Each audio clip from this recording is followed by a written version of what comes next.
विश्वं दर्पणदृश्यमाननगरी तुल्यन्निजान्तर्गतं पश्यन्नात्मनि मायया बहिरिवोद्भूतं यथा निद्रया यस्साक्षात् कुरुते प्रबोधसमये स्वात्मानमेवाद्वयं तस्मै श्रीगुरुमूर्तये नमः इदं श्रीदक्षिणामूर्तये बीजस्यान्तरिवाङ्कुरो जगदिदं प्राङ्निर्विकल्पं पुनः मायाकल्पितदेशकालकलना वैचित्रचित्रीकृतं मायावीव विजृम्भयत्यपि महायोगी वयस्वेच्छया तस्मै श्रीगुरुमूर्तये नमः इदं श्रीदक्षिणामूर्तये तस्मै श्रीगुरुमूर्तये नमः इदं श्रीदक्षिणामूर्तये। ॐ सहना भवतु सहनौ भुनक्तु सह वीर्यङ्करवावहै तेजस्विनावधीतमस्तु मा विद्विषावहै। ॐ शान्तिः शान्तिः शान्तिः। सदाशिवसमारम्भां शङ्कराचार्यमध्यमाम् अस्मदाचार्यपर्यन्तां वन्दे गुरुपरम्पराम्। ॐ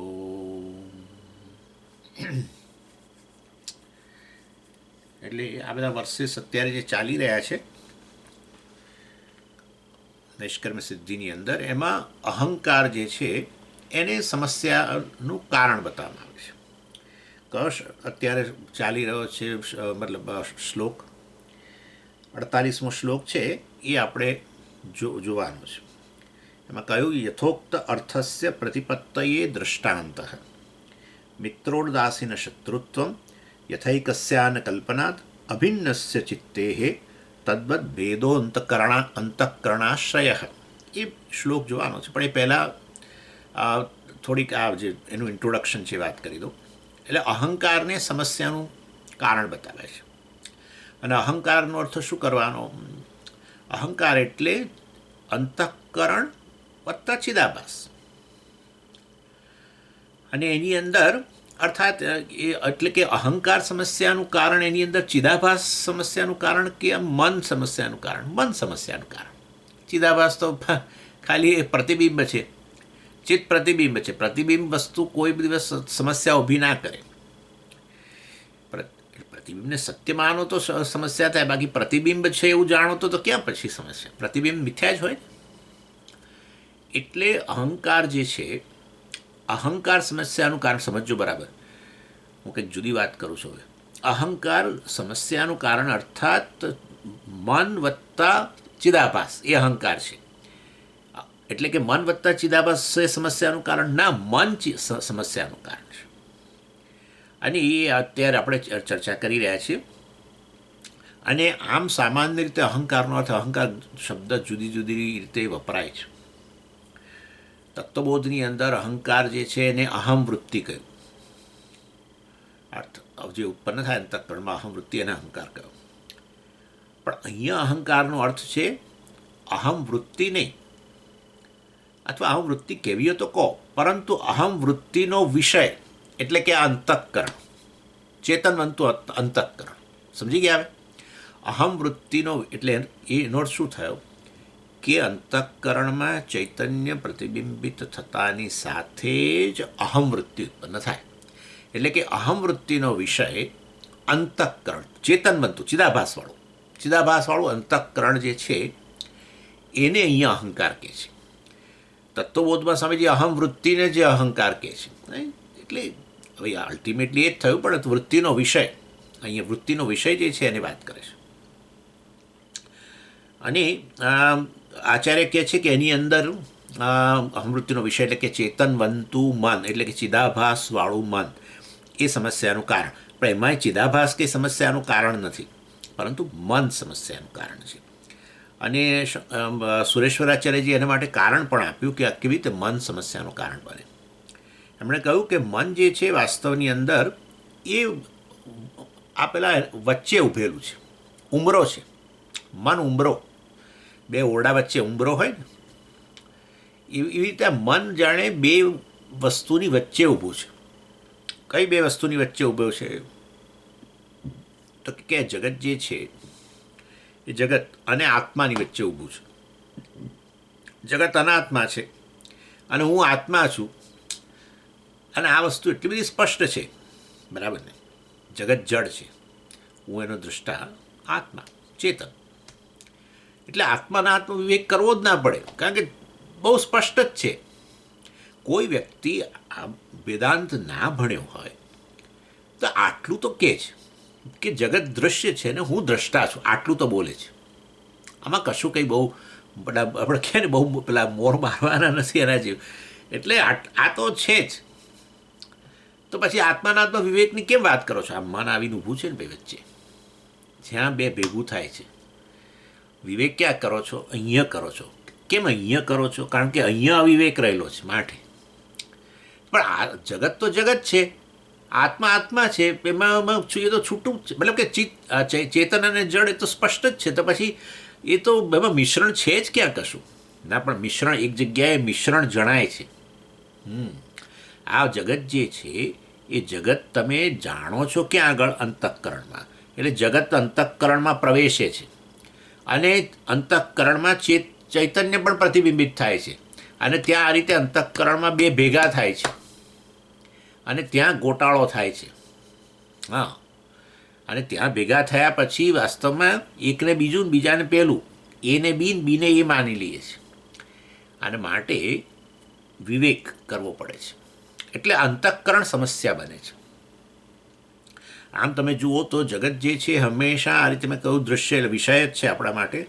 આત્મા સાક્ષી કે ચેતન એ દૃક છે, અને આ રીતે ત્યાં આમાં કોઈ તકલીફ નથી. પરંતુ આ મન જે છે એ આ રીતે બંને રોલ અદા કરે છે. મન જે છે એ હું દૃક છું, સાક્ષી ચૈતન્ય, અને વાસ્તવમાં અંતઃકરણ દૃશ્ય છે. બધા તમારા મનની બધા વિચારો જે છે તમને બધી ખબર પડે છે કે આ મારા મનમાં અત્યારે આમ ચાલે છે, પહેલાં આવું હતું, અત્યારે આ છે, પછી કંઈક આવી રહ્યું હોય, ઉત્પન્ન થઈ રહ્યું હોય તોય તમને ખબર પડે છે, બધી ખબર પડે છે. એટલે તો તમે તમારા મન વિશે તમારા મિત્રો આગળ જઈને કહો કે બધું જેની આગળ જઈને કહેતા હો, અથવા તમારા મનમાં બધું ચાલે તમને. એટલે એનો અર્થ એવો થયો કે મન જે છે એ ખરેખર દૃશ્ય જ છે, અને તમે એના સાક્ષી ચૈતન્ય દૃક. પરંતુ આ જ મન વાસ્તવમાં જે હવે ચેતન બનતું બન્યું છે, સાક્ષી અભિવ્યક્ત થયો, અને સાક્ષી અભિવ્યક્ત થઈને અંતઃકરણને ઉજાળે છે. અંતઃકરણ દૃશ્ય જ રહે છે, તમે એના દ્રષ્ટા જ રહો છો. આપણે જોયું હતું નાટ્યદીપમાં એની અંદર કે ભાઈ આ અંતઃકરણ જે છે એ તો વાસ્તવમાં પેલો ડાન્સર, નૃત્ય કરનાર છે, અને થિયેટરની અંદર, અને હું તો લેમ્પ સમાન છું. એટલે આખું નૃત્ય કરનાર નૃત્યાંગના અને એનું નૃત્ય બધું જ કેવું જળહળ થતું હોય છે આ લાઇટની હાજરીમાં, અને બંધ થઈ જાય, નૃત્યાંગના જતી રહે તો પણ ખાલી સ્ટેજને પ્રકાશિત કરું જ છું સુષુપ્તિમાં વગેરેમાં. એનીવે, એટલે આ રીતે વાસ્તવમાં અંતઃકરણ દૃશ્ય છે, હું સાક્ષી ચૈતન્ય દ્રષ્ટા છું. આ વસ્તુ સરસ સ્પષ્ટ છે. પરંતુ એ અંતઃકરણ જેમાં સાક્ષી હાજર છે, અને અંતઃકરણનો ધર્મ છે કે જ્યારે સાક્ષી હાજર હોય ત્યારે પોતે પણ આવું ચિદાભાસથી યુક્ત બની જાય, એટલે પોતે ચેતન બનતું બની જાય. પ્રકાશિત તો થયું છે સાક્ષીથી, પરંતુ પાછું પ્રકાશક બની જાય ચિદાભાસને કારણે. અને માટે એ મન હવે પાછો પ્રકાશિત મન પ્રકાશક બને છે. મૂળ તો આત્મા પ્રકાશક છે, પરંતુ હવે આ જાણે સુડો આ નવો પ્રકાશક આવ્યો મન, અને એ ઇન્દ્રિયો દ્વારા જગતને પ્રકાશિત કરે. આ રીતે અંતઃકરણ જે છે પોતે આ રીતે મૂળ પર એક જ પ્રકાશક હોત તો ક્યાં ગરબડ થવાની હતી. પણ આ નવો પ્રકાશક ખરેખર સાચો પ્રકાશક નથી, એ તો જાણીએ જ છે આપણે. એ મન હવે આ રીતે પ્રકાશક બનીને આ જગતને પ્રકાશિત કરે, અને આપણને મારું સાચું સ્વરૂપ ખબર નથી કે હું સાક્ષી ચૈતન્ય છું, અને હું અંતઃકરણને ઉજાળું છું, અને અંતઃકરણ થકી બધી વસ્તુને ઉજાળનાર હું છું, એ વસ્તુ મને ખબર નથી. એટલે જે આજે આ પ્રકાશક, નવો પ્રકાશક આવ્યો, સુડો, સાચો નહીં, ખોટો પ્રકાશક આમ તો, કારણ કે એનો પોતાનો સ્વભાવ તો એ પોતે તો જડ છે અંતઃકરણ. એ પ્રકાશકને સાચો માની લઈએ છીએ આપણે, નવા આજે છે ને. અને એટલા માટે આપણે આપણી જાતને અંતઃકરણ કહેતા હોઈએ છીએ. અંતઃકરણ નથી કહેતા, પણ અંતઃકરણના ધર્મો બધા કર્તૃત્વ, ભોક્તૃત્વ બધું બસ એ. અને એ રીતે વાસ્તવમાં મારી જાતને, અથવા હું મારી જાતને ચિદાભાસ કહું છું, ચાલો એમ ગણો, જીવ કહું છું. પરંતુ ચિદાભાસ જે છે તમે કહો ત્યારે ચિદાભાસ ક્યારેય માધ્યમ વગર આભાસ કોઈ હોય નહીં, એટલે માધ્યમ આપોઆપ આવી જ જાય. એટલે અંતઃકરણ છું એ વસ્તુ નક્કી થઈ ગઈ. અને માટે વાસ્તવની અંદર પછી એટલે કે હું જીવ છું, પ્રમાતા છું, કરતા છું, ભોગતા છું, વગેરે વગેરે, દ્રષ્ટા, શ્રોતા, મનતા બધું છે આવી ગયું. અને પછી મનમાં લાગણીઓ ઉત્પન્ન થતી, તો હું ક્રોધી છું, ભાવો છું, તેવો છું, એ બધું આવી ગયું. મન કોઈ નિર્ણય કરતું હોય તો હું નિર્ણય કરું છું. અહંકારમાં જાઓ છેવટે આની જ વાત આવે. બધું જે ચાલી રહ્યું છે પછી બધું શરીર, મન, બુદ્ધિમાં જે કંઈ ચાલતું હોય બધી વસ્તુને ઓન અપ કરે. હું કરું છું, હું કરું છું, હું કરું છું. કરે જે તે ઇન્દ્રિયો, કરે પ્રાણ કંઈક વસ્તુ, પણ હું કરું છું. મન કશું કરે, વિચારે, સંકલ્પ વિકલ્પ કરે, કઈ વસ્તુને યાદ કરવાનો પ્રયત્ન કરે, કશું કંઈક જો મન જે છે એ આ રીતે ઇન્દ્રિયો થકી બહાર જગતનો નહીં સંપર્ક કરે, પરંતુ જાણ હું કરું છું એમ. એટલે આ રીતે વાસ્તવમાં આ ખોટા પ્રકાશકને સાચો પ્રકાશક માનીએ છીએ આ પ્રકારની. અને એ રીતે પોતાની જાતને જીવ કહીએ છીએ, અને જીવ તરીકે, કરતા, ભોગતા તરીકે વગેરે, કે બહુ ક્રોધી વગેરે એમ કહીને આપણે ખરેખર સમસ્યાઓ બધી આપણે જે અંતઃકરણની વસ્તુઓ છે બધી સમસ્યાઓ, આપણે અહંકારની જે સમસ્યાઓ છે એ બધી સમસ્યાઓને મારી સમસ્યાઓ કહું છું. હું તો કેવળ ઉજાળનાર છું. અંતઃકરણમાં જે કંઈ ઉત્પન્ન થાય એ બધી જ વૃત્તિઓને કેવળ ઉજાળનાર છું ત્યાં રહીને, બસ સદાય. કારણ કે હું તો, મારો તો કદી લોપ થતો જ નથી. એશા સંવિત સ્વયં પ્રભા ન ઉદેતી નાસ્તમેતી, એશા સંવિત સ્વયં પ્રભા. મારો તો ઉદય નથી થતો અને અસ્તય નથી થતો. ઉદય અને અસ્ત તો અંતઃકરણનો થાય છે, મારો નથી થતો. અંતઃકરણનો ઉદય થવો એટલે નૃત્યાંગનાએ નૃત્ય શરૂ કર્યું સ્ટેજ પર આવીને. અંતઃકરણ રૂપી સ્ટેજ પર અંતઃકરણ જે છે એ અંતઃકરણ વાસ્તવની અંદર આ રીતે નૃત્ય કરે છે. અનેક પ્રકારના ભાવ પ્રગટ કરે છે ને તમારી સામે. ક્રોધ ભાવ પ્રગટ કરે, અદ્ભુત ભાવ, આશ્ચર્ય ભાવ, મતલબ કે બધા હાસ્ય, બધી જ વસ્તુ પ્રગટ કરે છે, નવરસ પ્રગટ કરે અંતઃકરણ. અને એને તો ઉજાળનારું તો પેલો લેમ્પ છું. પરંતુ આ રીતે વાસ્તવની અંદર મને ખબર નહીં હોવાને કારણે જે છે અંતઃકરણ સાથે તાદાત્મ્ય, અહંકાર સાથે તાદાત્મ્ય, હું મારી જાતને અહંકાર કે જીવ કહું છું. અને એ રીતે વાસ્તવમાં પછી બધી સમસ્યાઓ, જ્યારે અંતઃકરણ લય પામી જાય છે ત્યારે મને હું રહી જ જાઉં છું પાછો. પેલો પ્રકાશક તો રહી જ જાય ને નેચરલી. નૃત્યાંગના નૃત્ય બંધ કરીને જતી પછી પણ ખાલી સ્ટેજ તો રહેવાનું જ છે ને, એને પેલો પ્રકાશક તો પ્રકાશિત કરે જ ને, લેમ્પ. એટલે એ રીતે વાસ્તવમાં સુષુપ્તિની અંદર કોઈ સમસ્યા મને કેમ નથી જણાતી? કારણ કે એ બધી સમસ્યાઓ અંતઃકરણની હતી. એ લય પામી ગયું, અહંકાર લય પામી ગયું. અને એ ત્યારે હું સાક્ષીને કોઈ સમસ્યા જણાતી નથી. એ સાક્ષીમાં કોઈ મર્યાદા જણાતી નથી, કર્તૃત્વ જણાતું નથી, ભોક્તૃત્વ જણાતું નથી, દ્રષ્ટૃત્વ જણાતું નથી, કશું જણાતું નથી. ક્રોધીપણું, આપણું કશું જણાતું જ નથી. એનો અર્થ એવો થયો કે આ બધું ખાલી મેં મારા પર અધ્યારોપ જ કરેલો. જો ખરેખર મારો સ્વભાવ હતો પછી એને કેવી રીતે દૂર કરી શકાય? હું રહી જાઉં અને આ બધી વસ્તુઓ ન રહે, એનો અર્થ કે એ બધી વસ્તુઓને મારા પર મેં અજ્ઞાનને કારણે એનો આરોપ કરેલો. એનીવે, એટલે એ બધી ચર્ચા અત્યારે આ અહંકાર કેવી રીતે સમસ્યાગ્રસ્ત, અહંકાર કેવી રીતે સમસ્યાનું કારણ બને છે એ બતાવે છે. એટલે આ કન્ફ્યુઝન, મતલબ આ પ્રકારે આ ગૂંચવાડો થાય છે.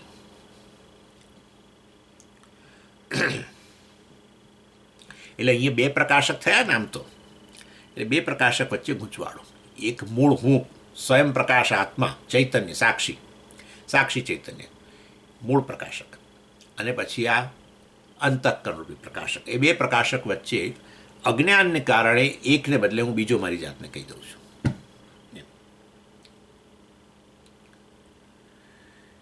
અને પછી કહે છે કે વાસ્તવમાં અહીંયા પછી બીજી રીતે પણ કહી શકાય કે બેને બદલે હવે તમે એકને બદલે બીજો કહો છો, મતલબ કે બીજાનો આરોપ તમે એક પર કરી દીધો તો નક્કી થઈ ગયું ને. જેમ કે રજ્જુને બદલે તમે સર્પ કહી દીધો તો એનો અર્થ એવો થયો કે રજ્જુનો કંઈ નાશ નથી થયો, તમે સર્પનો રજ્જુ પર અધ્યારોપ કરી દીધો એમ. એટલે તમે તમારી જાતને સાક્ષી ચૈતન્ય કહેવાને બદલે હવે અહંકાર કહો છો, તો એનો અર્થ એવો થયો કે અહંકારનો તમે તમારા પર અધ્યારોપ કરી લીધો. એટલે કે અહંકારના ધર્મોનો તમે તમારા પર અધ્યારોપ કર્યો. અને એના માટે ઉદાહરણ પણ લઈ શકાય કે જેવી રીતે વાસ્તવની અંદર જ્યારે પાણી જે છે દૂધની અંદર ઉમેરવામાં આવે તો દૂધનો કલર એ પાણીનો કલર જેમ બની જતો હોય છે, કારણ કે દૂધ અને પાણીની શું છે અત્યંત નજીક છે. બે વસ્તુ દૂર હોય તો પછી એકના ધર્મો બીજાના પર અધ્યારોપિત ન થાય. બે વસ્તુ અત્યંત નજીક હોય ત્યારે અધ્યારોપ થાય છે. ને આપણે સ્ફટિક વગેરેના ઉદાહરણ તો કેટલી વાર લીધા કે સ્ફટિક જે છે એના કોઈ ધર્મ જ નથી, મતલબ નિરંગ છે. પણ પેલું ગુલાબ દૂર મૂક્યું હોય તો નહીં, તો પછી આ સ્ફટિક લાલ ન દેખાય. નજીક મૂક્યું હોય છે ત્યારે વાસ્તવમાં એ ગુલાબનો જે રંગ વગેરે છે એનો એ વાસ્તવમાં શેમાં જણાય છે? આ સ્ફટિકમાં જણાય છે. એટલે સ્ફટિક પર એટલે એનો અર્થ એકના ધર્મનો અધ્યારોપ બીજા પર થતો હોય છે નજીક હોવાને કારણે. અને એવું ને એવું અહીંયા છે. અંતઃકરણ વાસ્તવમાં આત્માથી જ વ્યાપ્ત છે. આત્મા એને કહેવાય જેનાથી બધું વ્યાપ્ત છે, બ્રહ્મ. એટલે વાસ્તવની એ મનનું અંતઃકરણનું અસ્તિત્વ જ આત્મામાં છે. અને અંતઃકરણ ભાસે છે આત્માથી, અત્યંત નજીક છે. પરંતુ એ ભાષિત અંતઃકરણમાં પેલું ચિદાભાસને કારણે એ ભાષક બને છે. અને એ ભાષક અંતઃકરણનો તમે તમારા પર અધ્યારોપ કરો છો. એટલે હું અહમ વાસ્તવની અંદર સાચુકલો ભાષક એટલે હોવા છતાં પણ ખરેખર સાચુકલો એટલે વાસ્તવમાં મારા પર અધ્યારોપ કરું છું. સમજો આ વસ્તુ. અને અધ્યારોપમાંથી તમે મુક્ત થઈ જાઓ છો ક્યારે? સુષુપ્તિમાં. જાગ્રત સ્વપ્નની અંદર અધ્યારોપ ચાલુ રહે છે, એક નહીં તો બીજા રૂપમાં ચાલુ જ રહે છે. સ્વપ્નની અંદર એ વાસનાઓ છે, ઉપરથી જગત ઉત્પન્ન થાય છે. ને વાસનાઓથી તમે તમારી જાતને જોનારા, તમારું શરીરનું પણ તમે સર્જન કરો ને, અને એ દ્વારા તમે સ્વપ્ન જગતનો અનુભવ કરો. બધું વાસનામય જગત છે. પણ આ રીતે વાસના છતાં પણ વાસ્તવમાં આપણે અધ્યારોપ કરીએ છીએ. આપણે આપણી જાતને સ્વપ્ન દ્રષ્ટા જ કહીએ છીએ. એ વખતે સ્વપ્નની અંદર જાગ્રત કાળે હું જાગ્રત પુરુષ, બંને વાસ્તવમાં છે અંતઃકરણ. સમજી ગયા ને? બંને અંતઃકરણ જ છે. જ્યારે તમે જાગ્રત પુરુષ કહો ત્યારે એ અંતઃકરણ જ છે, પૂર્ણ જાગ્રત મન. અહીંયા અર્ધ જાગ્રત મન એટલું જ છે. અહીંયા કેવળ વાસનાઓ, અહીંયા વાસનાઓ બધું જ કમ્પ્લીટ પૂર્ણ જાગ્રત. અર્થાત અંતઃકરણ પૂર્ણ જાગ્રત ત્યારે હું જાગ્રત પુરુષ કહું મારી જાતને, વેકઅપ. અને અર્ધ જાગ્રત હોય ત્યારે હું આ સ્વપ્ન દ્રષ્ટા કહું. ઇન શોર્ટ કહેવાનો આશય છે કે આ બધું અંતઃકરણના ધર્મો છે. એટલે મારી જાતને જાગ્રત પુરુષ કહેવો કે સ્વપ્ન પુરુષ કહેવો કે બધું ડ્રીમર વગેરે, એ તો કાળી એ બધો અહંકાર જીવપણું અને મતલબ કે અધ્યારોપ જ છે. કોના પર? જે હું નિત્ય સદાય હાજર સત સ્વરૂપ, સર્વદા અસ્તિત્વ ધરાવનારો, સર્વદા પ્રકાશક એવો, સ્વયં પ્રકાશ એવો જે ચૈતન્ય અત્યારે અંતઃકરણમાં અભિવ્યક્ત બેઠો છું આરામથી. અંતઃકરણના બધી વૃત્તિઓ પસાર થતી હોય એક પછી એક જાગ્રત કાળે ત્યારે, અને પછી વાસ્તવમાં સ્વપ્નની બધી વૃત્તિઓ પસાર થતી હોય, બધી વાસ્તવમાં કેવળ પ્રકાશક જ છું તો. પરંતુ અને અંતઃકરણ પછી છેવટે લય પામી જાય તો હવે પેલા ખાલી સ્ટેજની જેમ ત્યારે હું પ્રકાશક છું. એટલે હું તો ક્યાં કશે જતો જ નથી, હું તો સર્વદા હાજર જ છું. પરંતુ કહેવાનો આશય છે કે આ રીતે એના ઉપર આ અંતઃકરણ વગેરે કે અહંકાર જે છે એ અત્યંત નજીક હોવાને કારણે, નજીક એટલે કેટલું નજીક, અભિન્ન ને આત્માથી બધું વ્યાપ્ત છે. ત્યારે તો મિથ્યા કહીએ બધું. મિથ્યા એનો અર્થ એવો કે વસ્તુ મિથ્યાનું અસ્તિત્વ સત્યનું અસ્તિત્વ છે. એને માટે મિથ્યા વસ્તુ સત્યથી અભિન્ન છે. એનાથી છૂટી કેવી રીતે હોય? છૂટી હોય તો એ સ્વતંત્ર થઈ ગઈ, તો એનું સ્વતંત્ર અસ્તિત્વ થઈ ગયું, તો પછી મિથ્યા ન બોલાય, સત્ય કહેવું જોઈએ. ચાલો, એટલે એ રીતે આ અત્યંત નજીક હોવાને કારણે અધ્યારોપ થાય છે. એ પ્રશ્ન આવે છે કે કેવી રીતે અંતઃકરણ જે પ્રકાશક આવો સ્યુડો પ્રકાશક, સ્યુડો એટલે જેને તમે કહી શકાય ખોટો, સાચો નહીં એવું કહેવાય. હું તો ગુજરાતીમાં એને શું એક્ઝેક્ટ અર્થ કરવો હોય તો હર્ષાબેનને પૂછો પછી. એટલે સ્યુડો એટલે આવો ખરેખર નથી પણ આવો દેખાવ કરે હું પ્રકાશક છું એમ, એવું એને સ્યુડો કહીએ. એનીવે એટલે એ રીતે તમે વિચારો. બાકી આટલો ખાલી આ ત્રણ અવસ્થાઓનો તમે વિશ્લેષણ કરો તો ખબર પડે કે ખરેખર જ્યારે જાગ્રત કાળે હું જાગ્રત પુરુષ છું ને એને જ સાચો માની લઉં છું, પણ આ તો થોડા કલાકો પછી રહેવાનું જ નથી. હું જાગ્રત પુરુષ તરીકે રહેવાનો જ નથી. આ જાગ્રત પુરુષ ને ઉત્પન્ન થયો છે એ તમને ખબર છે. જાગ્યા એટલે તમે જાગ્રત પુરુષ કહો છો, એ પહેલાં ક્યાં કહેતા હતા. અને વળી હમણાં સૂઈ જશો, હમણાં નહીં, એટલે તમારે હજુ તો વાર છે ને 4-5 કલાકની, એટલે 5-6 કલાકની વાર હશે હજુ તો. એટલે ઇન શોર્ટ કહેવાનો હશે કે તમે જાગ્રત પુરુષ હોવ અને એ સત્ય હોય. સત્ય વસ્તુ એને કહેવાય કે જેનો કદી બાદ જ ન થાય, જેનો નિષેધ જ ન થાય, જેનો કદી જેના અસ્તિત્વને નકારી જ ન શકો કદી પણ, કોઈ પણ કાળે. એ વસ્તુને સત્ય કહેવાય. હવે એવું તો રહેતું નથી. પછી મારી જાતને સપના પુરુષ કહું છું, પછી મારી જાતને સુષુપ્ત પુરુષ કહેતો નથી, પણ છું એ તો હકીકત થઈ જાય છે. તો એનો અર્થ કે આ બધા બદલાતા જે છે એ ખરેખર જેને જીવ કહો, અહંકાર કહો, એ તો બધા અંતઃકરણની અવસ્થાઓ જ છે. ખાલી કેવળ અંતઃકરણની અવસ્થાઓ છે. અંતઃકરણ લય પામી તો હું સુષુપ્ત પુરુષ કહું વગેરે. પરંતુ આવું હોવા છતાંય વાસ્તવમાં એક તો અહમ બીજો એવો બેઠો છે કે જે કહે છે કે હું જ જાગતો હતો, હું જ સૂઈ ગયો હતો, તો એ અહમ તો બધી અવસ્થાઓમાં હાજર છે. તો એ અહમ કયો પાછો? જાગ્રત પુરુષ ગયા પછી એ અહમ હવે આ સપન પુરુષ સાથે જોડાતો હોય, અને એ સપન પુરુષ ગયા પછી સુષુપ્ત પુરુષ સાથે જોડાતો હોય, એ ગયા પછી વળી પાછા જાગ્રત પુરુષ સાથે જોડાતો હોય. તો એ અહમ કયો જે સદાય હાજર છે એ સત્ય હોવો જોઈએ ને, જેનો નિષેધ નથી થઈ શકતો. અને એ છે આ સાક્ષી. એટલે મારું વાસ્તવિક સ્વરૂપ તો સાક્ષી છે. અવસ્થાત્રય સાક્ષી. ત્રણેય અવસ્થાત્રય ત્રણેય અવસ્થામાં હાજર, અને ત્રણેય અવસ્થાથી વિલક્ષણ. નેચરલી અવસ્થાઓના ધર્મથી અસ્પૃષ્ટ છે. સુષુપ્તિમાં જઉં ત્યારે કોઈ જાગ્રત પુરુષ તરીકે હું જે અનુભવતો હતો કે હું આવો છું, તેવો છું, અથવા જે પ્રકારે તમે તમારા પર અધ્યારોપ કરતા હતા, એ બધું હું સુષુપ્ત પુરુષ તરીકે જ્યારે અનુભવતો હોઉં મારી જાતને, ભલે કહી ના શકું એ વખતે, પણ અનુભવતો ત્યારે આ બધું ગેરહાજર જણાય છે. જાગ્રત કાળે હું મારી જાતને ક્રોધી કહું છું, ગૃહસ્થ કહું છું, પતિ કહું છું, આ કહું છું, બધું ગેરહાજર બની જાય છે ત્યાં. એનો અર્થ એવો થયો કે વાસ્તવમાં જાગ્રત પુરુષના ધર્મો તો વાસ્તવમાં સાચા નથી, જાગ્રત કાળે છે, બરાબર છે. એટલે આ રીતે સાક્ષી તો વાસ્તવમાં ત્રણેય અવસ્થાઓથી વિલક્ષણ છે.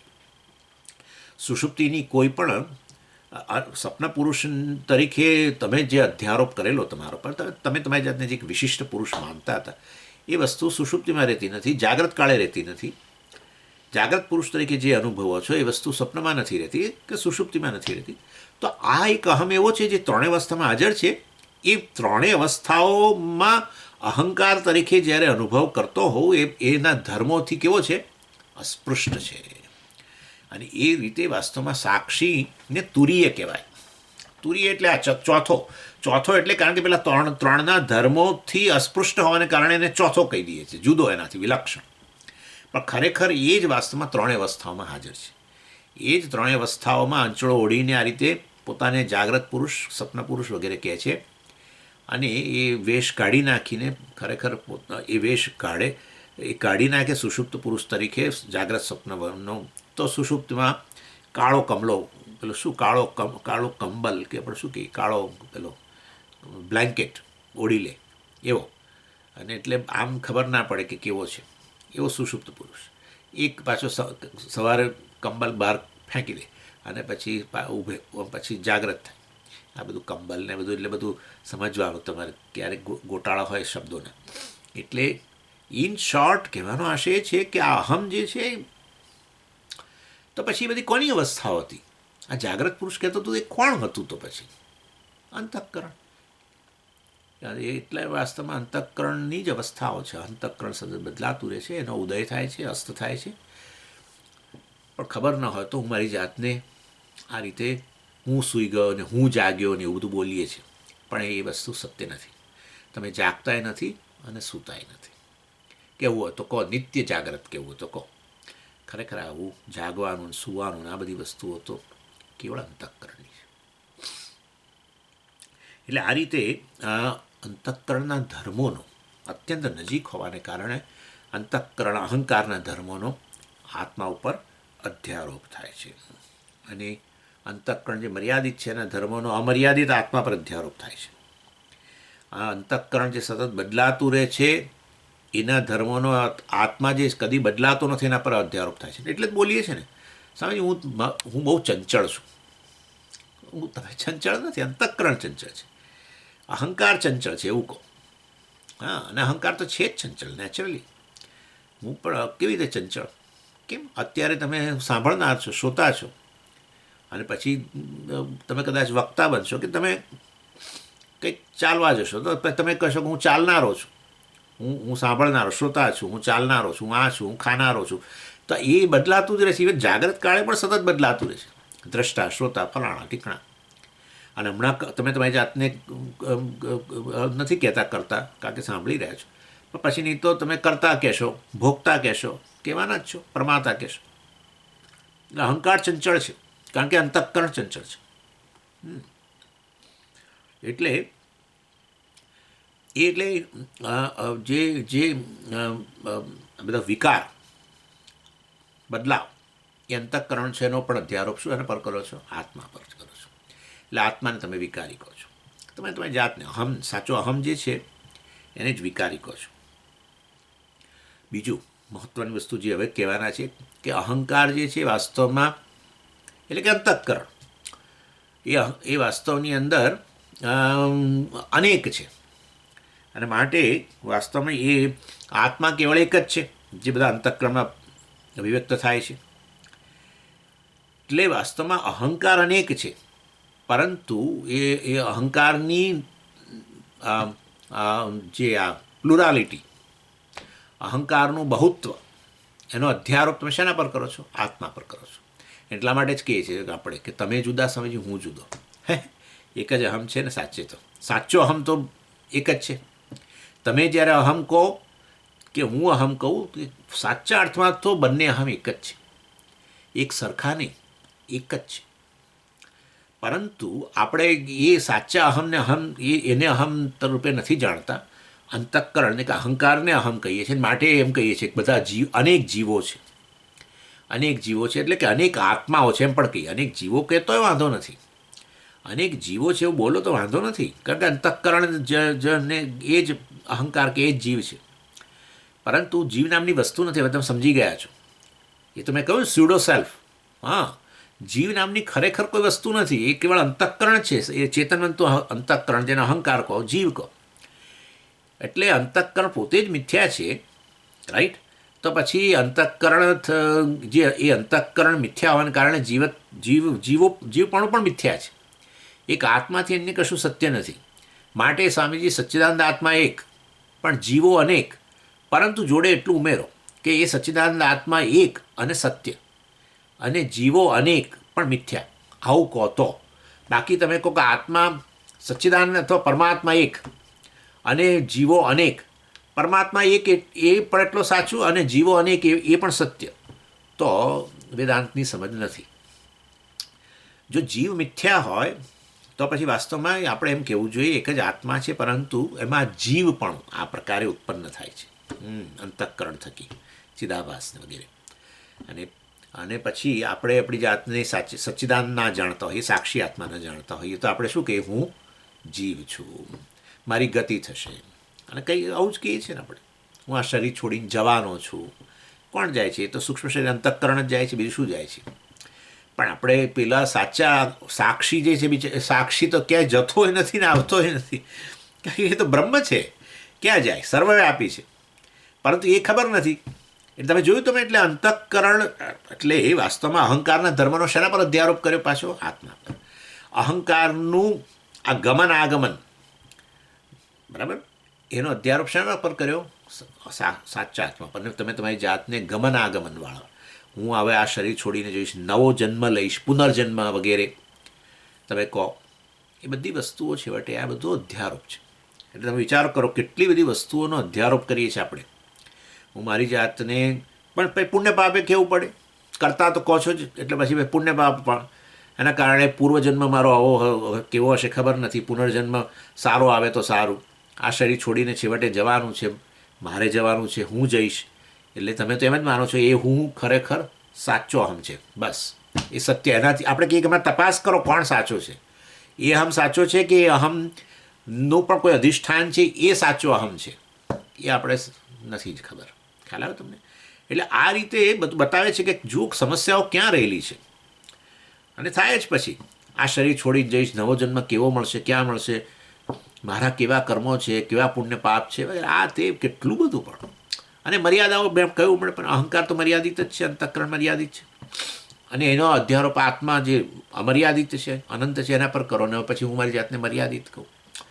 એટલે આ રીતે અનેક બધી સમસ્યાઓનું કારણ અહંકાર, ને એમાં અહંકારમાં પેલો ચિદાભાસ તો બિચારો શું હવે, આ ચિદાભાસ શું કરી શકે? કારણ એમાં કશું એની કોઈ સમસ્યા ઉત્પન્ન ન કરી શકે, પરંતુ પેલું અંતઃકરણ સમસ્યાઓ ઉત્પન્ન કરે. એટલે એ રીતે વાસ્તવની અંદર મનને સમસ્યાનું કારણ બતાવે છે, સંસારનું કારણ બતાવે છે આ રીતે. અને મને સમસ્યાનું કારણ ન બને, સાચું કહું તો, પણ એ મન કે અહંકારનો જો તમારા પર અધ્યારોપ ન કરો તો. હા, બાકી મન આવું છે કહેતા રહો, અથવા તમે જાણો, કોઈને કહેવાની જરૂર નથી, આવું કહેવાની જરૂર નથી, આવું બધું આપણે ભણીએ તેથી કરીને બહાર કહેવું એવું જરૂર નથી. આ શરીર હમણાં જ ફ્લોરિડાથી આવ્યું, આવું બોલાય? બોલે જ. પેલા મારા એક બે સાધુઓ હતા આવું વિચિત્ર, એટલે એમની સાથે વાત કરવાનું ન ગમે. કોઈમ્બતુરની અંદર મને મળ્યા, આ શરીર હમણાં જ કોઈમ્બતુર સ્ટેશનથી આવ્યું, હવે આ શરીર ડાઇનિંગ હોલ તરફ જશે. એ શું બોલો છો? આપણને એલર્જી થાય પછી. એટલે જાણે કેવો દેખાવ કરે છે કે હું જાણે હું આત્માના આત્મા વિવેક કરી રહ્યો છું. જુઓ, બોલવાથી વિવેક નથી થતો, વિવેક કોઈ દિવસ બોલે નહીં. વિવેક રામાસ્વામી બોલે, પરંતુ છે એકબીજા બહુ બોલે બિચારો, પરંતુ વિવેક જે છે, આ વિવેક તો સાયલન્ટ છે ને, બુદ્ધિમાં થાય છે. એટલે આ કહેવાનો આશય છે આત્માના આત્મા વિવેક કરીએ, બોલવાની જરૂર નથી, પણ આટલું તમારા મનમાં જ્યારે બધો વ્યવહાર કરતા હોય ત્યારે સ્પષ્ટ કે આ બધું શરીર કરી રહ્યું છે, મન કરી રહ્યું છે વગેરે, અહંકારના સ્તરે ચાલી રહ્યું છે બધું એમ. એટલે ખરેખર પણ એ સત્ય નથી. એ જાણે હું જ કરી રહ્યો એવું લાગે છે, કારણ કે એનો અધ્યારોપ મેં મારા પર કરી લીધો છે. અને માટે ખરેખર વાસ્તવમાં એ અહંકારનો સાક્ષી બેઠો છું હું. અહંકાર બિલકુલ નષ્ટ થઈ ગયો એવું નથી, ને બનવાનો નથી, નષ્ટ નહીં થાય કદી. એટલા માટે ત્યાં મનોનાશ ને વાસનાક્ષય વગેરેની નાશ પાડીએ છીએ. કદી આવું બધું શક્ય જ નથી. અને અહંકાર તો એ અહંકાર વાસ્તવની અંદર ઈશ્વર સૃષ્ટિ છે. તો હા, ભગવાને જગત બનાવ્યું અને વાસ્તવની અંદર શરીર વગેરે પણ બનાવ્યું, પછી પણ એ તમારે આ જગત સાથે વ્યવહાર કોણ કરશે? આત્મા તો કશું, આત્માથી અન્ય કશું છે જ નહીં, તો પછી વ્યવહાર કોની જોડે થાય? એટલે આત્માના સ્તરે, સાક્ષીના સ્તરે કોઈ વ્યવહાર નામની વસ્તુ જ નથી. એક અનંત વસ્તુ અનંત હોય એમાં શું વ્યવહાર? એનાથી અન્ય જ કશું ન હોય તો વ્યવહાર ક્યાંથી હોય? તો વ્યવહાર કોના સ્તરે? તો ભાઈ આત્માનો અવતાર, આત્માને જરા ઉતારો નીચે, એટલે અહંકારના સ્તરે લઈ આવો. એટલે ઈશ્વર સૃષ્ટિ છે અહંકાર, એ અહંકારના સ્તરે વ્યવહાર થાય છે, કર્તા તરીકે, ભોગતા તરીકે, દ્રષ્ટા તરીકે, શ્રોતા તરીકે. હા, જગતમાં બધા શબ્દના વિષયો છે, તો એ શબ્દના વિષયોનું ગ્રહણ કરનાર કોઈક તો બનાવવો પડશે ને. કોણ? શ્રોતા. આત્મા તો શ્રોતાય નથી ને કશુંય નથી. એટલે અને પછી આ શરીર, મન, બુદ્ધિ વગેરે છે, એ બધા કર્મોને આધારે મળે. એટલે પછી વાસ્તવમાં બધું ઈશ્વર સૃષ્ટિ, કર્મ વગેરે પણ ઈશ્વર સૃષ્ટિ, એના આધારે શરીર મળવું વગેરે ઈશ્વર સૃષ્ટિ, સૂક્ષ્મ શરીર પણ મળવું ઈશ્વર સૃષ્ટિ, બધું ઈશ્વર સૃષ્ટિ. ખાલી આટલું જ છે કે અજ્ઞાનને કારણે હું આ છું કરીને કહેવું, એટલું જ હતું એ બસ. અને પછી અહંકાર તો રહેતો હોવાને કારણે, અહંકાર એટલે એ ચૈતન્યનું આ શરીર સાથેનું તાદાત્મ્ય, સામાન્ય તાદાત્મ્ય. વિશેષ તાદાત્મ્ય શું હતું? હું આ જ છું, આટલો જ છું, આઈ એમ ધીસ મચ, એ જ હતું બસ. પછી તમે અહંકાર તમારા માટે વાસ્તવની અંદર એક રોલ અદા કરું છું એવું રહી જાય. હું તો સાક્ષી છું, પરંતુ જગત સાથે વ્યવહાર કરવા માટે શ્રોતા બનું, શ્રોતાનો રોલ.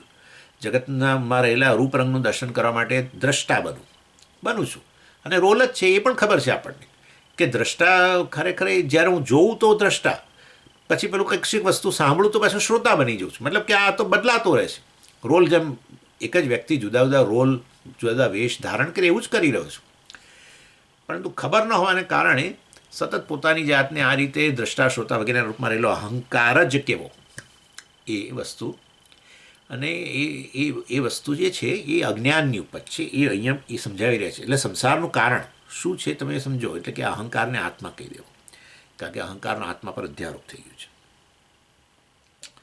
એટલે આ રીતે આ મેં તમને અડધો ક્લાસ તો એની અંદર ગયો કે આ જે ચર્ચા ચાલે છે એ આ છે. ચાલો, અને આપણે 48મો શ્લોક જોવાનો છે. યથોક્ત અર્થસ્ય પ્રતિપત્તયે દ્રષ્ટાંત. દ્રષ્ટાંત આચાર્ય કહે છે હું તમને દ્રષ્ટાંત આપું. પ્રતિપત્તય એટલે તમને સ્પષ્ટ સમજ થાય એના માટે દ્રષ્ટાંત આપું. પણ શેના માટે દ્રષ્ટાંત જોઈએ? યથોક્ત અર્થસ્ય, પહેલાં અમે તમને જે 47મા શ્લોકમાં વગેરે મેં કહ્યું એ વસ્તુની સ્પષ્ટતા માટે હું તમને દ્રષ્ટાંત આપું. પણ શું કહ્યું? ભાઈ આત્મા એક જ છે, અદ્વિતીય છે, એકમેવ અદ્વિતીયમ બ્રહ્મ. એ આત્મા સાક્ષી એક જ છે, એનાથી અન્ય કશું છે પણ નહીં. અને જે ચિદાભાસ છે, અહંકાર જે છે, એ બધા કેવા છે? અનેક છે. એના માટે એમ કે હું તમને દ્રષ્ટાંત આપું. તમે સમજી જ જાઓ છો શું દ્રષ્ટાંત હશે. એક જ સૂર્ય છે, પરંતુ પ્રતિબિંબો અનેક છે. બસ. જો અંતઃકરણ અનેક હોય તો અંતઃકરણમાં પ્રતિબિંબિત ચૈતન્ય ચિદાભાસ પણ અનેક હોય. અને એ દૃષ્ટિએ અહંકાર પણ કે જીવ પણ અનેક હોય. પણ અંતઃકરણ પોતે જ મિથ્યા હોવાને કારણે ચિદાભાસ સહિતનું અંતઃકરણ મિથ્યા છે. એટલે કે જીવ જ મિથ્યા છે. એટલે કે જીવાત્મા, એટલે કે જીવાત્માને જો આત્મા કહી દઈએ, એટલે કે જીવપણાનો આપણા પર અધ્યારોપ કરીએ, અંતઃકરણનો આપણા પર અધ્યારોપ કરી દઈએ અને આપણે પોતાની જાતને જીવ જ કહીએ, તો આપણને આત્માની અનેકતા લાગે. એક જ હોવા છતાંય આપણે આત્માને અનેક કહીએ છીએ. અને કેટલાક ફિલોસોફરોએ કહે છે, જેમ કે સાંખ્યો કહે છે, નૈયાયિકોએ કહે છે વાસ્તવમાં કે આત્મા અનેક છે. એટલે આ રીતે આત્માની અનેકતા માટે ખરેખર અનેકતા આત્માની અનેકતા સત્ય છે એવું નથી. અનેકતા કેવળ વાસ્તવની અંદર આ પ્રકારે જે જણાય છે, આત્મા અનેક જે વસ્તુ સત્ય જણાય છે, એનું કારણ કે આ જે અહંકાર કે આ અંતઃકરણ છે એનો એક જ આત્મા પર અધ્યારોપ થઈ ગયેલો છે. એક જ. અને બધા જ અંતઃકરણો છે. અને કેમ પણ અધ્યારોપ કેવી રીતે થાય? કારણ કે અત્યંત સન્નિધિ, અભિન્ન હોવાને કારણે. આ રીતે કે છે. 48મો શ્લોકમાં શું કહે છે? મિત્રોદાસીન શત્રુત્વમ યથૈકસ્યાન્ય કલ્પનાદ અભિન્નસ્ય ચિત્તે હે તદ્વત ભેદો અંતઃકરણાશ્રય. એના માટે એટલે આ વસ્તુને સમજાવવા માટે જે મેં કહ્યું અત્યારે તમને કે અનેકતા અંતઃકરણની, અહંકારની અનેકતા ને જ આત્માની અનેકતા માની લઈએ છે. એના માટે દ્રષ્ટાંત આપે છે કે કેવો અધ્યારોપ થયેલો છે. કહે છે કે એવી કલ્પના કરો કે એક જ વ્યક્તિને અનેક બીજી વ્યક્તિઓ એના દર્શન કરી રહી છે, જોઈ રહી છે, એના સાથે વ્યવહાર કરી રહી છે. અને ત્યારે એ વ્યક્તિને પ્રત્યેક એની સાથે જે વ્યવહાર કરનાર બીજી બધી વ્યક્તિઓ છે, એ બધી વ્યક્તિઓ એ વ્યક્તિને પોતાની રીતે મૂલ્વ્યા કરે છે, જજ કરે છે. અને એ પોતાની રીતે મૂલ્વે છે. એનું કારણ શું બને છે?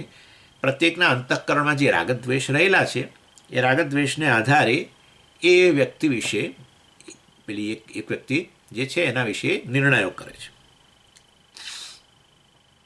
અને એ નિર્ણય પણ કરવાનું બંધ કરી દે તો એ ન થાય. બુદ્ધિ છે ને, એટલે બુદ્ધિ તો નિર્ણય કરે છે.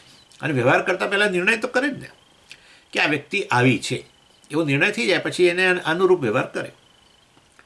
એટલે વાસ્તવમાં ખોટું છે, બધી વસ્તુ બરાબર છે, રાગદ્વેષને અનુરૂપ છે, બધું બરાબર છે. પરંતુ એ વ્યવહાર બુદ્ધિ નિર્ણય ન કરે એવું ન બને. બુદ્ધિનું કામ જ એ છે, નિશ્ચયાત્મિકા બુદ્ધિ. એટલે બુદ્ધિ નિર્ણય કરે જ. જો વસ્તુનો નિર્ણય ન કરે ને, ડાઉટફુલ હોય તો તમે વ્યવહાર ન કરી શકો. એવું જ થાય છે. આપણે કશીક વસ્તુ વિશે ડાઉટફુલ હોઈએ ને તો પછી એ વસ્તુ સાથે આપણી જાતને સાંકળીએ નહીં જલ્દી. એટલે એકવાર નિર્ણય કરીએ પછી આપણે આપણી જાતને સાંકળીએ. એટલે બુદ્ધિ તો નિર્ણય કરવાની જ છે. એ નિર્ણય ખોટો હોય બરાબર છે, એ વસ્તુ બરાબર છે, કારણ કે રાગદ્વેષ રહેલા છે ને એના આધારે આપણે નિર્ણય કરીએ, સારું ખરાબ વગેરે જે પણ હોય. એટલે સુરેશ્વરાચાર્યજી કહે છે કે આ એક જ વ્યક્તિ છે, માની લો વચ્ચે છે, અને જાણે બીજી બધી વ્યક્તિઓ એની આજુબાજુ છે, બધા આ વ્યક્તિ વિશે નિર્ણય કરીને એની સાથે વ્યવહાર કરે છે. અને દરેકના અંતઃકરણમાં રાગદ્વેષ જુદા જુદા હોવાને કારણે એ દરેક વ્યક્તિ પેલી વ્યક્તિને જુદી જુદી રીતે મૂલવે છે. નિર્ણય કરે એટલે કે એને મૂલવે છે. એટલે કે છે કે એ વ્યક્તિને જે પણ એના વિશે જે વ્યક્તિ જે નિર્ણય કરે, જે રીતે મૂલવે, એનાથી પેલી વ્યક્તિ ખરેખર પ્રભાવિત થતી નથી. તમારા વ્યક્તિ સાથેના સંબંધમાં પ્રભાવિત થાય તમારો એ સંબંધ, પણ એ વ્યક્તિ જે પ્રકારનો એના પર અધ્યારોપ તમે કરો કે આ તમે દાખલા તરીકે કોઈ વ્યક્તિને શત્રુના રૂપમાં જુઓ, એ જ કહેવાના છે અહીંયા. એટલે કોઈ વ્યક્તિને તમે શત્રુના રૂપમાં જુઓ, મિત્ર એટલે કહે છે જુઓ યથા, એમ કે યથા એટલે જેવી રીતે મિત્રત્વમ ગણવાનું, એટલે કે મૈત્રી, ઉદાસીનત્વ એટલે ઉદાસીનપણું, શત્રુત્વ એટલે કોઈને શત્રુના રૂપમાં જુઓ એમ એ વ્યક્તિને. અન્ય કલ્પનાત એટલે આ બધું, અન્ય કલ્પનાત એટલે જે વ્યવહાર કરી રહી છે એની પેલી વ્યક્તિ સાથે એ લોકોની એ પ્રકારની પોતાની કલ્પના છે કે આ તો શત્રુ છે, બીજી વ્યક્તિ આ વ્યક્તિને મિત્ર કહે છે, ત્રીજી વ્યક્તિ કહે છે કે ભાઈ મારા માટે તો એ વ્યક્તિ શત્રુય નથી મિત્રય નથી. આવું હોય છે ને. આપણે કેટલી વ્યક્તિઓ કે આ જગતમાં કેટલાય લોકોને આપણે જોઈએ છે એના બધું, કોઈ આપણે એમાંના કેટલાય હજારો લોકો મિત્રય નથી ને શત્રુય નથી. એટલે આ રીતે ઉદાસીન, એટલે એક જ વ્યક્તિ પર આ રીતે એક જ વ્યક્તિને એક વ્યક્તિ મિત્ર કહે છે, બીજી વ્યક્તિ શત્રુ કહે છે, ત્રીજી વ્યક્તિ તો એનાથી ઉદાસીન છે. જે પણ કરે એનાથી પેલી વ્યક્તિ થોડી પ્રભાવિત બને છે. વ્યક્તિ જ છે, તમે એને શત્રુના રૂપમાં જુઓ, મિત્રના રૂપમાં જુઓ, એ રીતે ઉદાહરણ આપે છે અહીંયા, સમજો. એટલે એમ કે કેવો અધ્યારોપ થાય છે પેલી વ્યવહાર કરનાર વ્યક્તિ દ્વારા પેલી વ્યક્તિ ઉપર શત્રુત્વનો અધ્યારોપ થયો, પેલા દ્વારા મિત્રત્વનો અધ્યારોપ થયો. પણ એ અધ્યારોપ નથી, એ તો સાચું જ છે એવું ના હોય. કેમ ના હોય? કારણ કે એક જ જો ખરેખર વ્યક્તિ શત્રુ જ હોય તો પછી વાસ્તવમાં એ બધા માટે શત્રુ તરીકે બધાને શત્રુના રૂપમાં જણાવવો જોઈએ વ્યવહારમાં.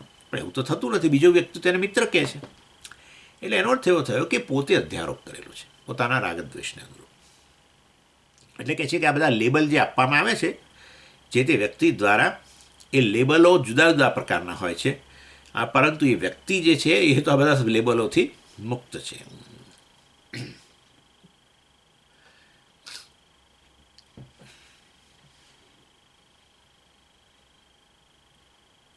અને આ રીતે એક જ એ વ્યક્તિ જે છે જેના પર આ શત્રુને મિત્ર, એક જ વ્યક્તિમાં શત્રુને મિત્ર જોડે પણ કેવી રીતે રહી શકે? તો તદ્દન ઓપોઝિટ વસ્તુ છે ને, ઓપોઝિટ વસ્તુ છે. એટલે એ વ્યક્તિની અંદર ખરેખર એ પ્રકારનો ગુણધર્મ નથી શત્રુતા અને મૈત્રી.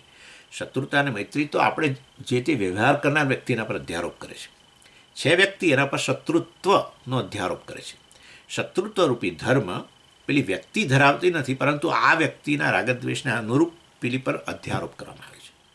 અને આવું એ બને છે કે જે વ્યક્તિને તમે આજે મિત્ર કહો, આવતીકાલે એને જ પાછા એ શત્રુ કહે છે. એટલે એનો અર્થ એવો થયો કે પોતે જ અધ્યારોપ કરેલો છે. હા, એટલે એક જુદી જુદી વ્યક્તિઓ શત્રુને મિત્ર કહે તો પણ શક્ય નથી, કારણ કે વ્યક્તિ ખરેખર શત્રુ હોય તો પછી મિત્ર ન બની શકે, કારણ કે વિરુદ્ધ ધર્મ એક જગ્યાએ ન રહે, શીતળતા અને ઉષ્ણતા એક જગ્યાએ ન રહે, પાતળાપણું અને જાડાપણું એક જગ્યાએ ન રહે. ક્યાં પાતળો છે ક્યાં જાડો છે, ઊંચાપણું ને નીચાપણું, સમજી, ઠીંગણોય છે અને ઊંચોય છે, એવું નહીં. વિરુદ્ધ ધર્મ એક જગ્યાએ ન હોય. ક્યાં તમે કોઈ વ્યક્તિની ઊંચો છે, ક્યાં તો વ્યક્તિની અંદર ઠીંગણો છે, જે હોય તે. પરંતુ એટલે વિરુદ્ધ ધર્મ એક જગ્યાએ તમે જ્યારે કહી રહ્યા હો ત્યારે ખરેખર એ વિરુદ્ધ ધર્મો એક જગ્યાએ રહી ન શકે. એનો અર્થ એવો થયો કે જે અન્ય વ્યક્તિઓ દ્વારા વ્યવહાર કાળે એના પર અધ્યારોપ કરવામાં આવે છે. અને જે વ્યક્તિ જે ધર્મનો અધ્યારોપ કરે છે એ ધર્મથી વિરુદ્ધ ધર્મ પણ બીજે દિવસે જોતો થઈ જાય છે. મિત્રત્વનો અધ્યારોપ કરે અને બીજે દિવસે હવે કે છે એ શત્રુ છે એમ કે છે.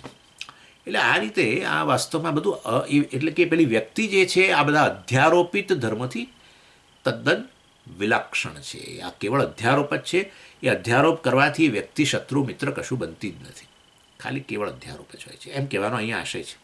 અને એના આજના સંદર્ભમાં તમે જો જુઓ, એ તો એ જમાનાનું ઉદાહરણ આપે છે, મિત્ર શત્રુ વગેરે ઉદાસીનતા. આજના જમાના તમે બહુ આ વસ્તુ એટલી બધી રેમ્પન્ટલી રીતે વધી રહી છે, અને એ છે ડાયવોર્સ. તમે જુઓ છો એટલે ડાયવોર્સ ને મેરેજ જે છે, અર્થાત આ પ્રકારે છૂટાછેડા અને લગ્ન વગેરે, એમાં આ વસ્તુ બહુ સ્પષ્ટ થઈ જાય. જ્યારે એક યુગલ હોય કપલ કે જેનું લગ્ન જીવન હવે મતલબ કે એ લોકોને અનુકૂળ નથી આવતું એકબીજા સાથે, તો વાસ્તવની અંદર હવે છૂટાછેડા લેવાના છે. કેમ છૂટાછેડા લે છે? કારણ કે બેને એકબીજા સાથે હવે રહેવું નથી, બંને એકબીજાને અનુકૂળ નથી. જે પણ હોય, એકને બીજું અનુકૂળ નથી, અમને અનુકૂળ નથી, જે પણ હોય, માટે સંમતિ થઈ કે આપણે છૂટા થઈ જઈએ.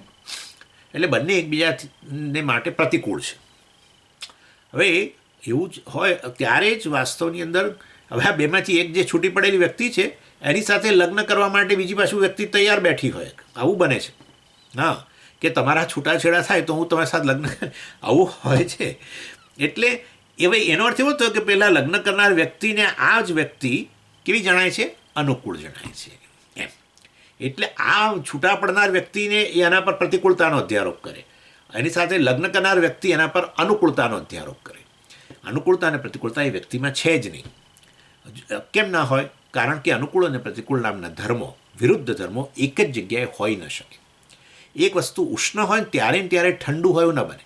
ઠંડુ અત્યારે હોય પછી ઉષ્ણ હોય એ બરાબર છે, પરંતુ બંને જણા જ્યારે બે વ્યક્તિઓ છે ને આ ત્રીજી વ્યક્તિ છે વચ્ચે, એક જણાને પ્રતિકૂળ કહે છે, એ જ કાળે બીજી વ્યક્તિ એને અનુકૂળ કહી રહી છે, તો એ તો સ્પષ્ટ છે કે વાસ્તવની અંદર આ અધ્યારોપિત છે. અને આ વ્યક્તિ અત્યારે જે એને પ્રતિકૂળ કહીને છૂટાછેડા માગતી હતી એણે લવ મેરેજ કરેલા, અને લવ મેરેજ કરી ત્યારે લવ મેરેજ કર્યાનો શું? ઓહો, કે તું મને તો અત્યંત અનુકૂળ છું, તું તો મારા માટે સુખનું કારણ છું, જે હોય તે. એટલે કેટલો બધો અનુકૂળતાનો અધ્યારોપ કર્યો. તમે વિચારો કેવું અધ્યારોપિતથી કેવું જીવન, આપણો બધો વ્યવહાર કેવો અધ્યારોપ પર ચાલે છે. એ કહેવાનો અમનો આશય છે.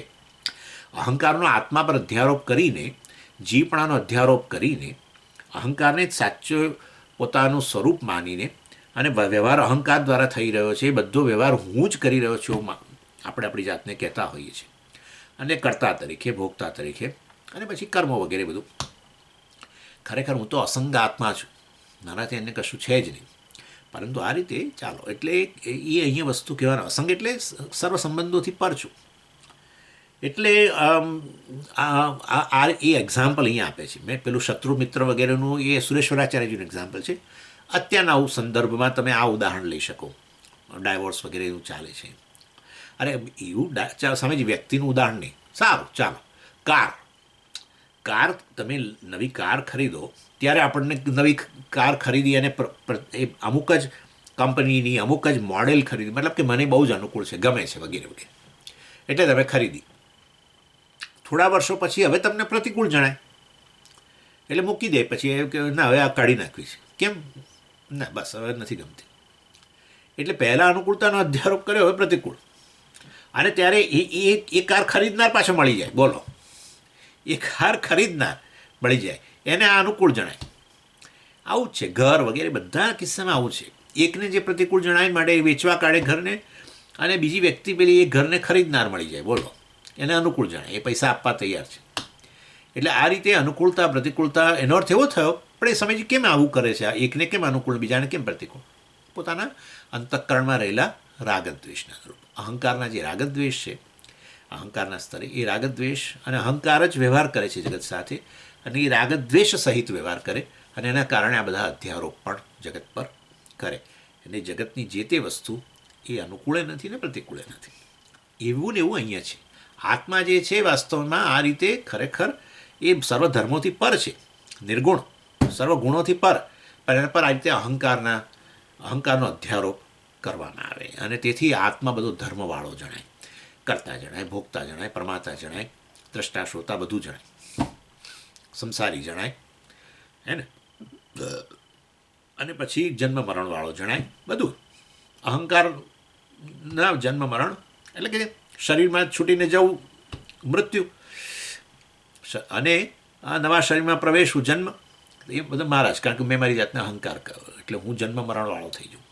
વાસ્તવમાં અજો નિત્ય શાશ્વતો એમ પુરાણ ભગવાને કહ્યું તો જન્મા છું નિત્ય, અર્થાત મરણ વગેરેથી નિત્ય એટલે જે કાળની મર્યાદાથી પર છે, મતલબ મૃત્યુ વગેરે પણ નથી. એટલે આ એક ઇન્સિડેન્ટલ મોરલ એટલું જ છે એની અંદર કે આપણે એક અન્ય વ્યક્તિ આપણા વિશે અભિપ્રાય બાંધે એનાથી પ્રભાવિત નહીં થવું. અન્ય વ્યક્તિ આપણા વિશે અભિપ્રાય બાંધશે જ, કારણ કે પ્રત્યેક વ્યક્તિને બુદ્ધિ આપવામાં આવેલી જ છે, અને બુદ્ધિ આપી છે માટે બુદ્ધિનું કામ તો નિર્ણય કરવાનું છે જ, અભિપ્રાય બાંધવાનું છે જ. માટે સ્વામીએ પછી ડિસ્ટર્બ ન થવું કે આ હજુ લોકો આવું વિચારે છે મારા માટે. લોકો તો અભિપ્રાય બાંધવાના જ છે તમારી રીતે. લોકોને અભિપ્રાય એ લોકોએ પણ બાંધવા જ ન જોઈએ, એ બનવાનું નથી. કે આપણે પોતે બાંધીએ જ છીએ જગત, ત્યારે તો વ્યવહાર કરી શકીએ. એટલે દરેક વસ્તુ વિશે નિર્ણય કરતા હોઈએ છીએ. એવી રીતે આ સ્વામી જ્યારે બીજાઓના સંપર્ક, હું મારું ઉદાહરણ એટલે આપું છું કે કોઈને ખરાબ ન લાગે, કે હું જ્યારે જગત સાથે વ્યવહાર કરતો હોઉં તો જેની સાથે વ્યવહાર કરું એ બધા લોકો મારા વિશે કોઈકને કોઈક નિર્ણય બાંધે અને પોતાના રાગ દ્વેષને અનુરૂપ હોય, એટલે એને કારણે આ સ્વામી સારા ને પેલા સ્વામી ખરાબ ને આ તે જે બધું બીજું બધું પણ હોઈ શકે. એટલે એ રીતે જગતને તમે અભિપ્રાય તમારા વિશે બાંધે એનાથી તમે એને રોકી ન શકો ને એ રોકાવાનું નથી, કારણ કે એ રીતે જ જગત છે એટલે બુદ્ધિ વગેરે આપવામાં આવેલી જ છે, માટે નિર્ણય કે અભિપ્રાય બાંધશે જ. એટલે એ વસ્તુથી એ વસ્તુને રોકી ન શકો. હા, પણ એ બીજાના અભિપ્રાયોથી વાસ્તવમાં આપણે ચલાયમાન થઈ જવું, અથવા સારો અભિપ્રાય હોય આપણા વિશે તો આપણે ખુશ થઈ જવું, ખરાબ અભિપ્રાય હોય તો આપણને શોક થવો, આ બધામાંથી તમે મુક્ત રહી શકો. કે ભાઈ એ બધા અભિપ્રાયો પોતપોતાના રાગદ્વેષને અનુરૂપ આપે અને આપવાના છે ને એ રાગદ્વેષ થકી આપે, માટે એ અધ્યારોપ હોય. માટે મારે એમના અભિપ્રાયોથી મારો અભિપ્રાય બાંધવાનો નથી. બસ એ એમના અભિપ્રાય છે, એમને રોકી પણ ન શકાય. અભિપ્રાય બાંધતા પહેલાં રોકી ન શકાય, અને એ અભિપ્રાય જે બાંધે છે એનાથી મારે પ્રભાવિત થવાની જરૂર નથી, કારણ કે એ એમના રાગદ્વેષ થકી બાંધતા હોય છે, માટે એ અધ્યારોપ જ હોય છે. એટલે આ રીતે તો પછી મારે કેવી રીતે વ્યવહાર કરો સ્વામીજી? આપણે શાસ્ત્રના આધારે વ્યવહાર કરો, જે યોગ્ય હોય વ્યવહાર કરો. એ લોકોના અભિપ્રાયથી આપણે પ્રભાવિત થઈને જગત સાથે વ્યવહાર નહીં કરવો. એ લોકો આવું કહે છે માટે હું ખરેખર આવું છું, આમ તેવું બધું નહીં. આપણે શાસ્ત્રને ધર્મને અનુરૂપ હંમેશા વ્યવહાર કરો, અને એ તરફ એ વસ્તુ તરફ દુર્લક્ષ, એ લોકો વ્યક્તિઓ તરફ દુર્લક્ષ નહીં, વ્યક્તિઓના અભિપ્રાયો પ્રત્યે દુર્લક્ષ. હા, ઉદાસીનતા હોવી જોઈએ. વ્યક્તિઓના અભિપ્રાય પ્રત્યે ઉદાસીનતા, વ્યક્તિઓ પ્રત્યે ઉદાસીનતા નહીં. જગત સાથે વ્યવહાર કરવાનો જ છે, વ્યક્તિઓ પ્રત્યે ઉદાસીનતા ન હોવી જોઈએ. એ ઉદાસીનતા કહીએ છીએ પણ એ ઘણીવાર દ્વેષ હોય છે, એવું નહીં. વ્યક્તિઓના અભિપ્રાય માટે કેમ ઉદાસીનતા? અભિપ્રાય માટે અધ્યારો, એમને આજે અનુકૂળ લાગે મારી સાથે, કાલે પ્રતિકૂળ લાગે, વળી પાછ પરમ દિવસે ક્યારે અનુકૂળ એ લાગે, આવું બધું ચાલ્યા કરવાનું એમના રાગદ્વેષના અનુરૂપ. અને એ બધું ખરેખર ઈશ્વર સૃષ્ટિનો ભાગ છે. રાગદ્વેષ પણ રાગદ્વેષ જ કેમ છે? એ હવે છે, રાગદ્વેષ છે. નાનપણથી જ આપણે અમુક જે રીતે ઉછેર્યા એ પ્રકારે આપણી જે સમાજમાં ઉછરો, જે સંસ્કૃતિમાં ઉછરો, આપણે જે વાતાવરણમાં ઉછરીએ, જે ઘરમાં ઉછરીએ, અને જે ધર્મ હોય આપણો એને અનુરૂપ આપણે કેટલાક રાગદ્વેષ હોવાના જ છે. એટલે રાગદ્વેષ પણ કેમ છે એ પ્રશ્ન નકામો છે, એ હોવાના જ છે, કારણ કે અજ્ઞાન લઈને જ જન્મેલા છીએ, અને માટે આ બધી વસ્તુઓ રહેવાની જ છે. અજ્ઞાન હોય એટલે અજ્ઞાન થકી જે બીજી બધી વસ્તુઓ જે છે એ યોગ્ય રીતે આપણે એને ન જોઈ શકીએ. જગત વિશે અજ્ઞાન, મારા વિશે અજ્ઞાન, એને કારણે જગત જેવું છે, હું જેવું છું ન જોઈ શકીએ. એટલે એવું ન જોઈ શકીએ તો જુદી રીતે જોઈએ, એટલે રાગદ્વેષના અનુરૂપ જોઈએ. એટલે રહેવાના જ છે. રાગદ્વેષ કેમ આવ્યા એ નહીં, પરંતુ એ રાગદ્વેષને પ્રભાવ ઘટાડીને વસ્તુ જેવી છે, હું જેવો છું, જગત જેવું છે, એ બધું જોવા માટે એનો પ્રભાવ ઘટાડવો એ આપણી જવાબદારી છે. પણ અન્ય લોકો આપણી સાથે વ્યવહાર કરે ત્યારે એમના મનમાં પણ એ રાગદ્વેષ હોવાના જ છે. એ લોકોના પણ એમના સંસ્કારને અનુરૂપ જે તે પણ એમના જે રીતે ઉછેર થયો હોય એના આધારે. અને માટે એ લોકોના રાગદ્વેષ કેમ છે એ બધું આપણામાં એટલે બધામાં હોય. અને માટે એના રાગદ્વેષ થકી જગતને આપણને જોતો હોય, વ્યવહાર કરતો હોય તો એ રોકી ન શકાય, અને શક્ય જ નથી વસ્તુ. પરંતુ એ અભિપ્રાયોથી આપણે પ્રભાવિત નથી કે આ વ્યક્તિ મારા વિશે આવો અભિપ્રાય ધરાવે છે, ફાઇન, પણ તેથી હું આવો છું એવું ગણી લેવાની જરૂર નથી. મારે મારો વ્યવહાર ધર્મને આધારે કરવાનો છે, શાસ્ત્રને આધારે. વ્યક્તિઓના અભિપ્રાયને આધારે હું વ્યવહાર ન કરું, શાસ્ત્રને આધારે નિર્ણય કરું. શાસ્ત્ર કહે છે કે તું ધર્મને અનુરૂપ વ્યવહાર કર, તું અત્યારે જીવ છું, મતલબ કે તું તારી જાતને જીવ માનું છું તો તું ધર્મને અનુરૂપ વ્યવહાર કર. અને એમ કરતાં ધર્મને અનુરૂપ વ્યવહાર કરીશ તો પછી ખરેખર તને તારી ચિત્ત શુદ્ધિ વગેરેને કારણે રાગદ્વેષ થકી તું વ્યવહાર નથી કરતો, પણ તું ધર્મ વગેરેથી વ્યવહાર કરું છું, તો પછી તારી ચિત્ત સુધી શુદ્ધિ થશે તો તું જાણી શકીશ કે તું ખરેખર જીવ છું જ નહીં, પણ તું તો આત્મા છું, સચ્ચિદાનંદ છું. બસ આ રીતે પછી તો તું સર્વ અભિપ્રાયોમાંથી મુક્ત બની ગયો. તારા વિશેના અભિપ્રાયોમાંથી તું મુક્ત બની ગયો, અને તે જગત પાસેથી જે બધા ખરીદેલા તારા વિશેના અભિપ્રાયો જગત પાસેથી, જગતે કહ્યું તું આવો છું, અને મેં માની લો હા હું આવો છું. બીજા કહે છે કે ના પણ તું આવો છું, હું આવો છું. એટલે આપણા વિશેના અભિપ્રાયો અને જગત પાસેથી ખરીદેલા અભિપ્રાયો આપણા વિશેના, એ બધામાંથી તું મુક્ત થઈ જઈશ, સંસારમાંથી મુક્ત થઈ જઈશ અને સચ્ચિદાનંદ છું વગેરે તું જાણીશ, અસંગ છું તું જાણીશ. આ પ્રકારે કહેવામાં આવે. ઓમ પૂર્ણમદ પૂર્ણમિદમ પૂર્ણાત પૂર્ણમુદચ્યતે પૂર્ણસ્ય પૂર્ણમાદાય પૂર્ણમેવાવશિષ્યતે. ઓમ શાંતિ શાંતિ શાંતિ. હરિ ઓમ શ્રી ગુરુભ્યો નમઃ. હરિ ઓમ.